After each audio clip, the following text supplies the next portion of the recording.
Hello, my name is Dawn Kirchner, and I'm a diversity recruitment specialist at Mayo Clinic.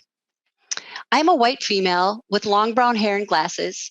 I'm wearing a burgundy top with a virtual blue background, and I'm here with Jennifer Kaler. Welcome to this bite-sized disability learning module called Self-ID, Building a More Inclusive Culture. To begin this module, we felt it was important to explain why this and other disability modules for businesses were created. Disability affects 25% of Americans and influences today's drive for a strong economy and diverse workforce. The intent of these modules is to help businesses in their disability inclusion efforts and to provide disability education that is simple, impactful, and relatable. Each module is just 15 minutes or less and can be delivered either virtually or in person at a team meeting or huddle. The goal of these modules is to further your work group's understanding of various disability topics and ways of creating inclusive work environments to successfully hire, onboard, and retain employees with disabilities. Today's module is just one in a series. We encourage you to watch them all to learn more about the opportunities in this disability inclusion space. Hello, I'm Jennifer Kaler, a non-binary white person with short hair, glasses, and a virtual blue background, wearing a green sweater. And I work at Mayo Clinic as a research technologist. I am a disabled person, specifically with invisible disabilities, who appreciates all that self-ID campaigns and sharing disability stories has to offer. One of the things I love about self-ID is the way it moves away from the more medical, legal, and documentation-heavy realm of disclosure to a more personal arena. I occupy a space where I, as an out-disabled person, can do and say things to bring light to the more human parts of invisible disabilities. I firmly believe that this kind of story, my story, can positively impact a workplace environment.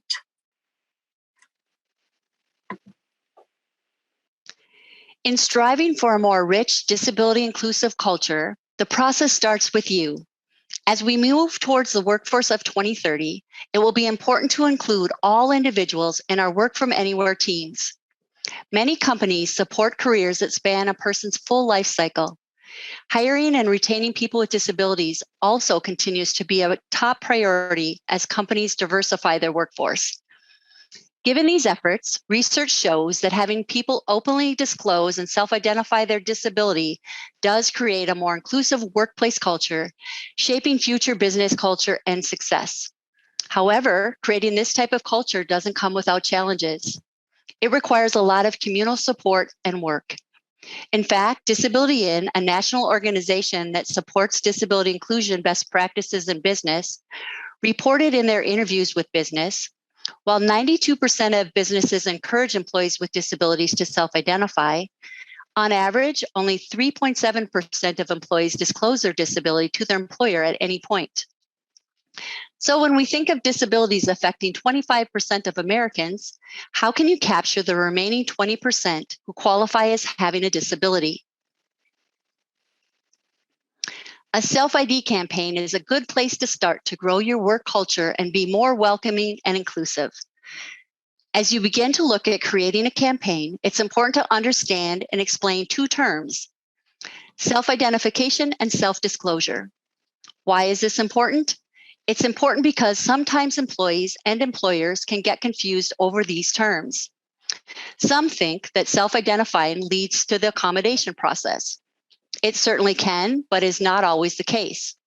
Also, in thinking about the reverse, sometimes people think self-disclosure in the formal act of self-identifying. So let's talk these through. Self-identification is actually the act of checking the box on the voluntary self-identification of disability form that you may see during the application process, onboarding at a new company, or at regular interviews when asked by the employer. Completing the self-identification form is a voluntary decision.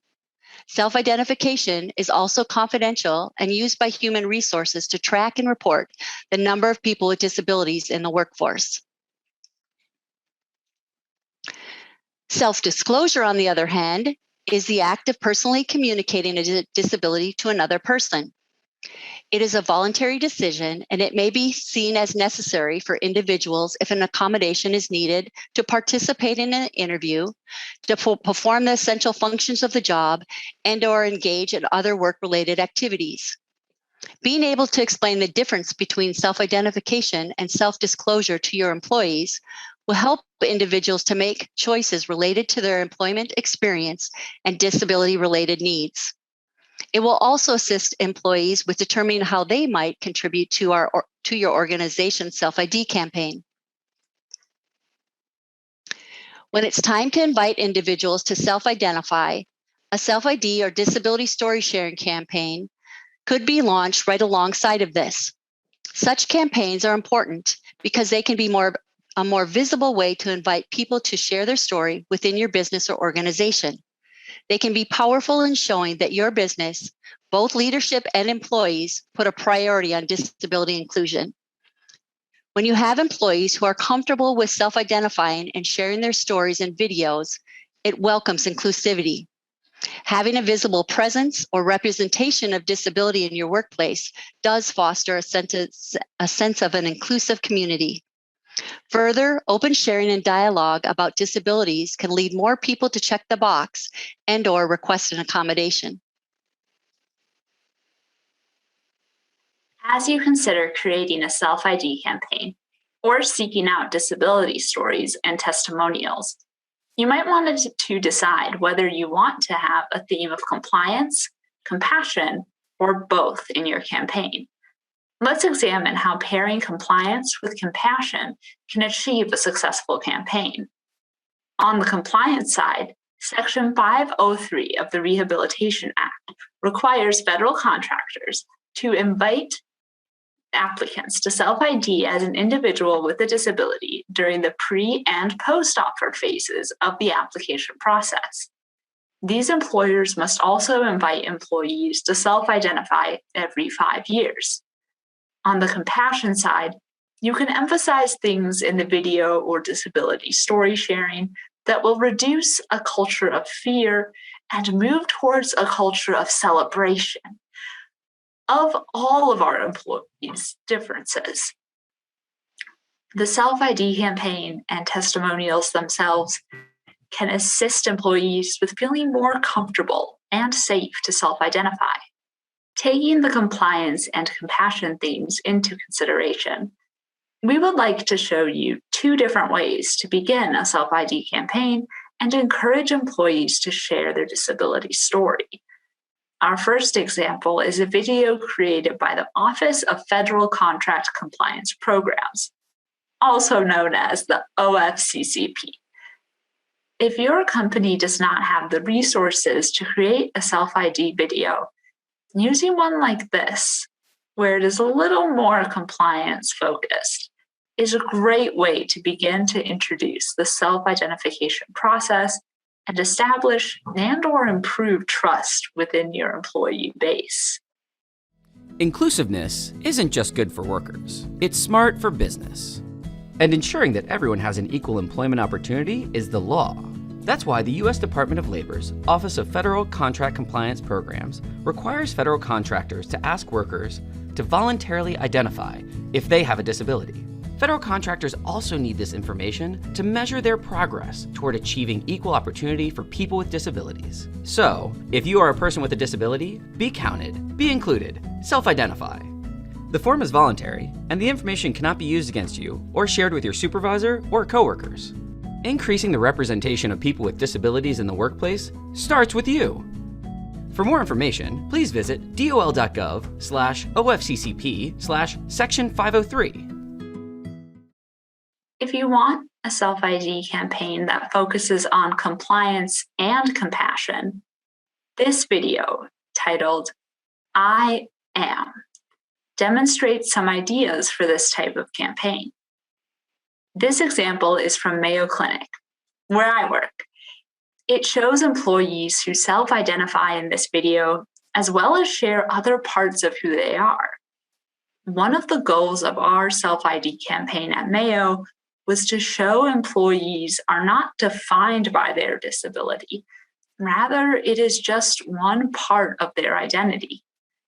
Employees who participated in the Self-ID campaign came forward because they hoped to create a culture of safety, to bring their best self to work. My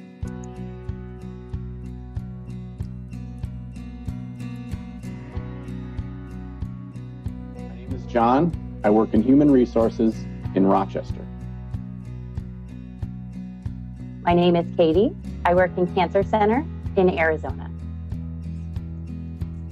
I am Greta Cruz in Employee Wellbeing in Jacksonville, Florida. My name is Brandon. I'm a team assistant in Menominee, Wisconsin. My name is Mary. I am an access and navigation specialist in Rochester. My name is Cynthia, and I work in IT in Jacksonville, Florida. My name is Angelo. I'm a custodian in Rochester. My name is Lori. I work in the Office of Equity, Diversity, and Inclusion in Rochester. My name is Marissa, and I'm a clinical research coordinator in Rochester. I am a diabetic. I have a physical disability.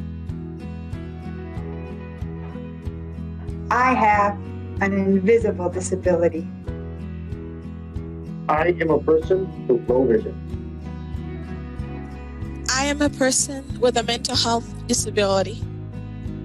I have an invisible disability. I have a learning disability. I have an invisible disability. I am deaf. I am a father and an artist. I am a proud mom and an avid reader.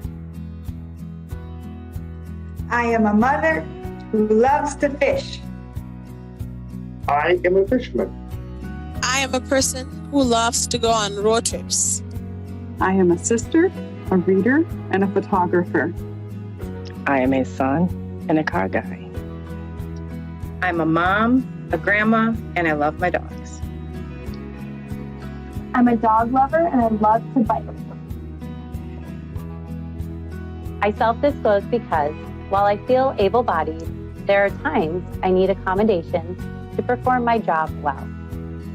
I self-disclose to both obtain the adaptive technology I need to do my job and to improve the experience of Mayo Clinic's patients and employees with disabilities.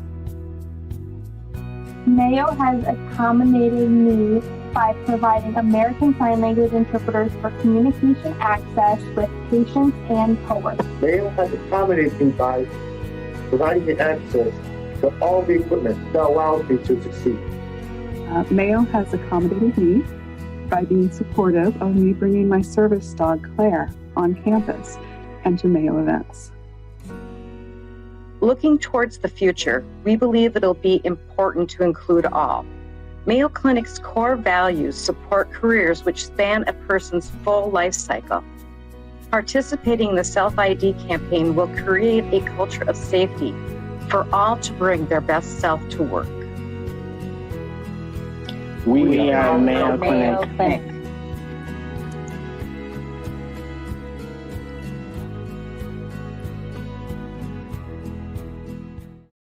To help support employers, Disability:IN and other inclusive leaders have tried to identify action words for business and organizations to think about when developing a self-ID campaign and sharing disability stories. They identified the following words: involve, educate, connect, communicate, assess, and demonstrate. These words and resulting actions can serve as the building blocks to a successful campaign that builds trust. The first building block is involve. It's important to involve people with disabilities in the planning of your self-identification campaign. Many diversity and inclusion practitioners would say, nothing about us without us. Allow individuals with disabilities to have a voice, tell their story, and listen to what makes them feel included. Listen also to the language individuals use when referring to their disability and how it relates to who they are. Next is educate. Give people the tools and resources they need to understand the self-ID process. That could include ensuring employees understand it's a personal choice, and there are different points at which a person can self-identify. Explaining the benefits of self-identifying and where to go to find out more about the self-ID process. And finally, communicating how the information is held confidential and that the data is reported only as an overall percentage.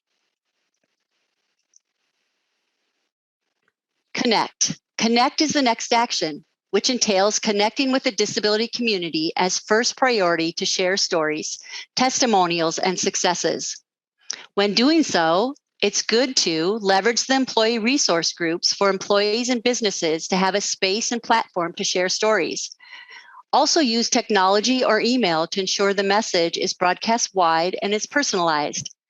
In broadcasting these stories, be clear to participants upfront about where any stories or videos will be shared.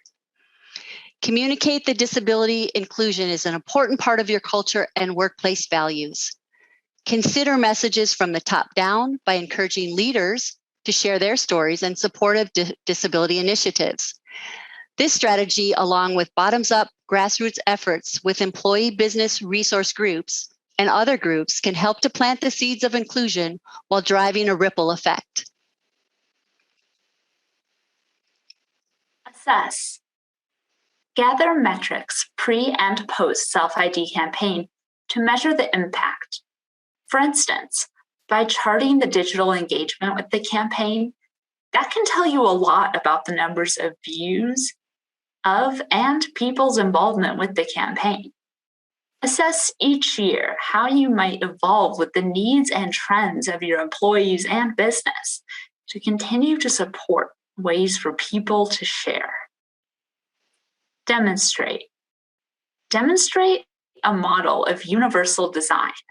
By building universal design of accessibility into your process, it helps to foster a more inclusive culture and an atmosphere of trust. Have leaders who model that culture, which prioritizes people. Support accessible tools and technologies, and create and promote an accommodation process that is practical and easily navigated by all.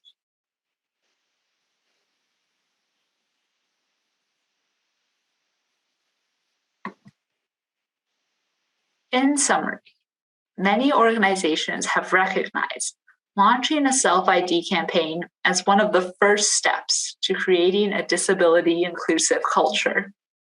Whether you drive it from a compliance, compassion standpoint, or both. Using self-identification campaigns to know the numbers and stories of employees with disabilities within your organizations can also help you determine the adequate resources needed to support your employees throughout their careers.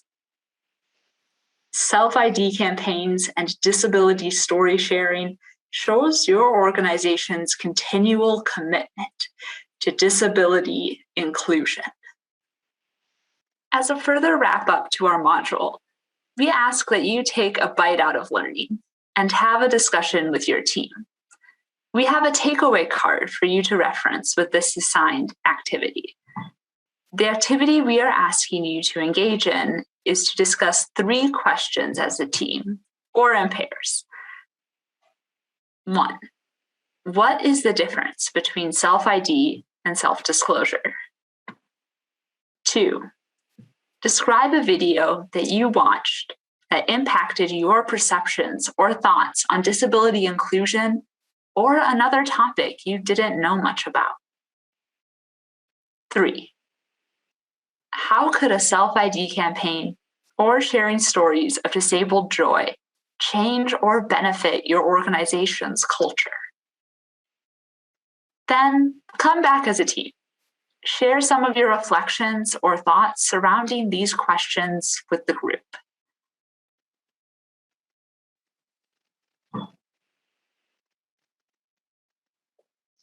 If you have questions about this module or need further resources for hiring and retaining individuals with disabilities in your workplace, you can reach out to disabilityinclusion.deed at state.mn.us.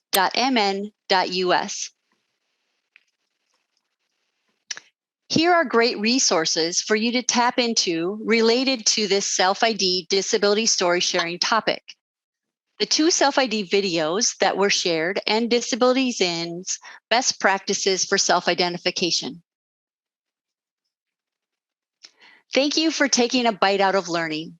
Getting to the core of the self-ID campaign and disability story sharing will help us all to build a more disability inclusive environment.